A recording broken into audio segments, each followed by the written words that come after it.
On Halloween night 1979, Shirley Ledford was just walking home after leaving a Halloween party, and she was looking to hitch a ride when a silver van slowly pulled up. She immediately recognized one of the men in the van and was like, "Oh, that's one of the regulars at the restaurant that I wait at." That man also recognized her as the waitress, and they offered her a ride, and she felt safe and got in. She had no idea that she had just fallen prey to one of the most twisted serial killer duos you could ever even imagine. When Roy Norris and Lawrence Bittaker first crossed paths as inmates, it was almost like love at first soap drop. Bittaker even saved Norris from a couple of gang beatings. Although Roy was clearly the more messed up one of the two, with a rap sheet riddled with attacks against women, Bittaker, who was basically a crappy burglar and thief, began fantasizing with Norris about abducting girls. They were basically like, "Look, when we get out of here, we're gonna get like a van or something, and we're gonna target 13 to 19. They actually had like an age range that they wanted to target. Now, they actually both ended up getting released within a 3-month window, and they reconnected right away, and they bought that van, which they nicknamed the Murder Mac. The two of them, they went on like test runs, and they picked up a bunch of girls without harming them just to see how they would do it. And once they had their plan, they established this location up in the mountains in California. No one would hear screams, no one would see them, and they started taking teen hitchhikers up there. By this point, you may be wondering, why are they called the Toolbox Killers? Well, in the van there was a toolbox equipped with some stuff that they utilized, and with these guys, it was all about the suffering for them. They even had recording equipment so that they could capture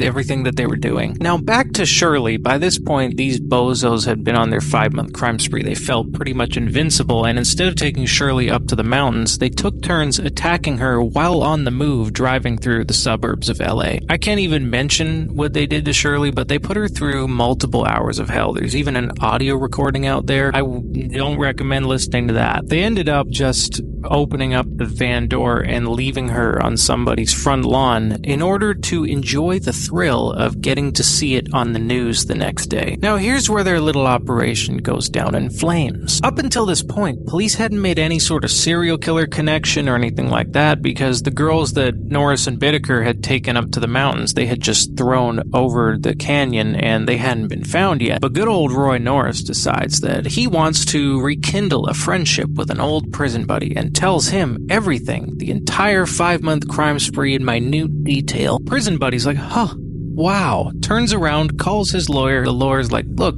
just you knowing this, it's not good. You really should go to the police," and he does.